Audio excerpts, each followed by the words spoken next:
A sellout crowd tonight at the Amway Center, the new home of the Orlando Magic.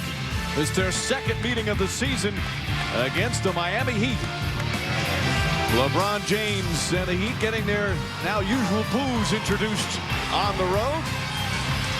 Dwight Howard and the Orlando Magic trying to exact revenge from their first meeting when they lost by 26 in the Heat's home opener in Miami back in October. Let's take a look at the Sonics starting lineups for tonight's game. And we'll start with the visiting Heat.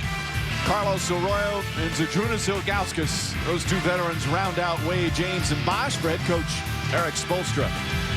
And for the Orlando Magic, Vince Carter out. Sprained left knee suffered in Monday's loss to the Spurs. It's not considered serious, but in his place, J.J. Redick will get his first start of the season, along with Quentin Richardson, Rashard Lewis, Jameer Nelson, and the two-time NBA Defensive Player of the Year, Dwight Howard.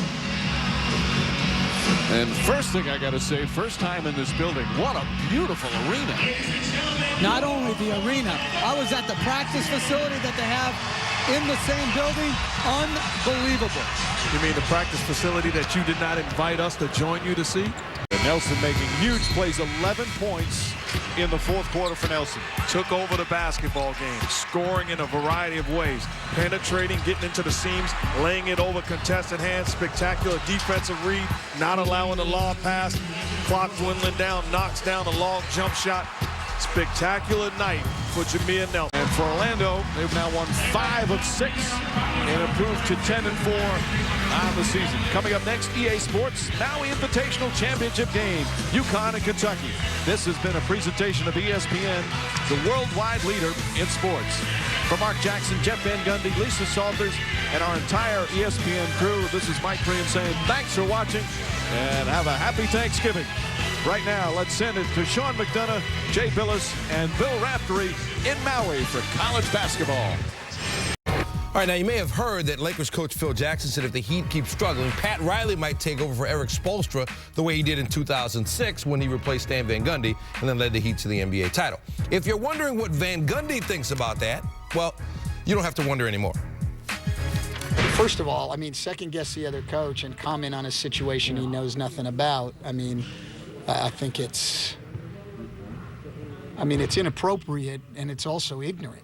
I mean, you know, and I don't mean that commenting on Phil's intelligence. He's obviously a very smart guy. I mean it as ignorant. He doesn't know what that situation was, and he doesn't know what the situation in Miami is now. I mean, I don't think that unless their relationships change drastically, that he and Pat talk on a regular basis.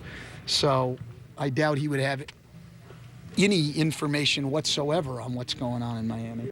All right, on SportsCenter right now, the Heat and Van Gundy's team, the Magic, part 2, this time from Orlando. Chris Bosh hurt his back early but returned to the game. Fourth quarter, Heat down 2, Dwayne Wade bucket in the foul. The Heat take a 1-point lead. Don't get it twisted. Wade shot just 6 for 21 as his struggles continued. Jameer Nelson did not struggle. 17 points and a career-high 14 assists. Next possession, Nelson scored 11 of those 17 in the fourth quarter. Magic going to win at 104-95. Lisa Salters now with more from Orlando. Still unwilling to even think about pushing the panic button, the now 8-7 Miami Heat recited the same answers after Wednesday night's loss to the Magic. Players insist that they are going to figure it out, but they also admit that they don't really have a clue about exactly what's wrong. I mean, if we had the answer right now, we wouldn't be sitting hovering around 500. That's something we got to continue to dissect and get better. I mean, we're a few games out of first, and we're a few games out of eighth. I mean, that's just how the East is. It will eventually. You know, right now it's just not. You know, I wish I had the answer to it, but I don't know. You know, right now it's just continue to stay the course. It's going to turn into wins. You know, we'll have a lot of wins when it's all said and done. How long do you have to figure it out? We got a long time. We're 15 games in the season. You know, we gonna figure it out. Feeling like I want to have a happy Thanksgiving and talk to my friends and family, and you know, put this out of our mind and come back to work the next day. Chris Bosh actually told me that he likes that the Heat are 8-7. He said if we were 15-0, we'd be on cloud 9 thinking that everything is going to be easy. I'm glad that we're going through these tough times now, Bosh told me. We've just got to climb out of the hole, but this won't last forever. In Orlando, I'm Lisa Salters, ESPN. Now, Miami's loss to Orlando continued a disturbing trend for the Heat. Not only have they lost 3 straight for the first time this season, but they're 1-6 against teams that are currently above 500. They're the ones beating up on the less fortunate.